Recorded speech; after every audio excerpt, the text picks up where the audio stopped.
Lífland hefur allt sem þarf fyrir þarfasta þjónin og þig.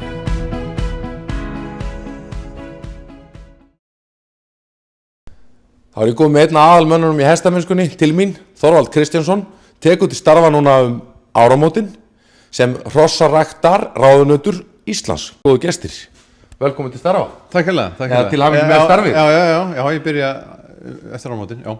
Í þessu starfi, áður kannski við kynnum starfinu, eru breytingar í vændum? Það eru náttúrulega, við búum náttúrulega við mjög gott kerfi, í raun og veru. Við erum með náttúrulega Völdfeng sem náttúrulega eitthvað besta síslagskerfi í heimi.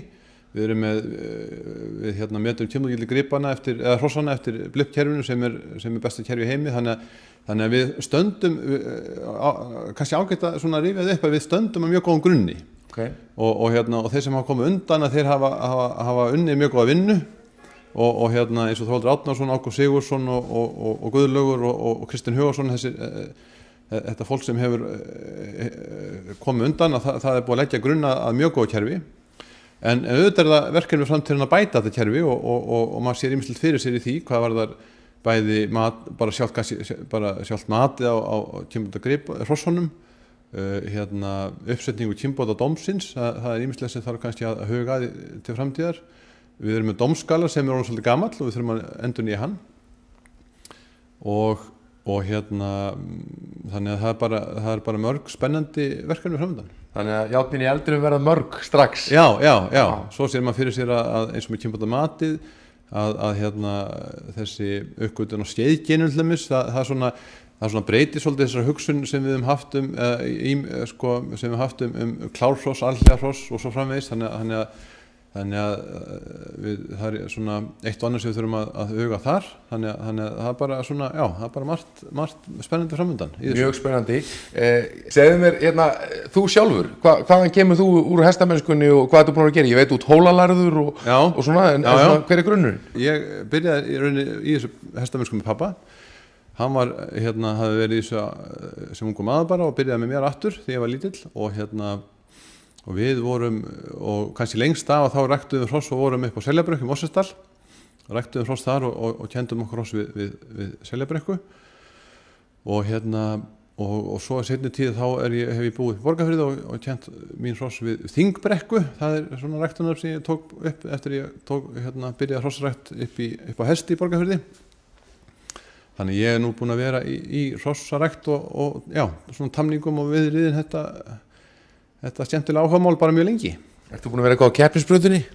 Já, ég keppti þegar ég var yngri og átti mjög góða minningar frá Húnaveri 91 manni í fjórgangi, það var á hesti frá Mississippi, Höðugussinni. Höfðu þá reynið þetta 1991? Ekki 1891. Þannig, ég aðeins Þú aðeins komin á dómgæslu líka, eða ekki? Jú. Ég reyndar einungis dæmt kynbótahross, ég búin að dæma kynbótahross síðan 2002 líklega og þannig ég verið að dæma þau tölunan tíma.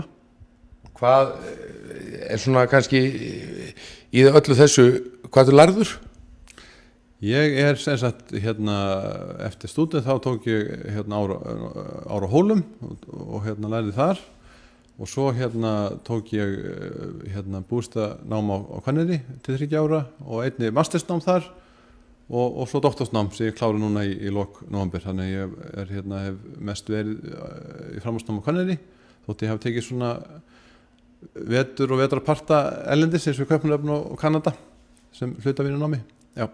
Við myndum segja þetta á góður íslensku að þú var eiginlega bara lengra heldur en langskólagengin, er það ekki rétt hjá mér það? Og einungis 37 ára? Jú, einungis 30, þetta er nú gamalt að vera að klára doktor kannski hjá sumum en ég tekið mig tími í þetta svona nú er þetta líka búið, nú er ekki þetta, nú ætla ég bara að taka svona smá námstíð kannski hér og þar en ekki svona langt nám. En skóla setur lokið í bíli. Já. Þangað til annað kemur í ljós. Já, nákvæmlega. Þangað til að fyrir á nýja starfsvettvang og hættir í þessu hrossabúti. Kannski fæ ég bara áhuga á íslensku bókmenntum og fyrir bara í það. Ég ætla að taka í hendina þér. Takk hérlega. Vegnið er vel í starfi og velkomin, það er gott að fá góða menn. Takk hérlega, gaman að sjá þig.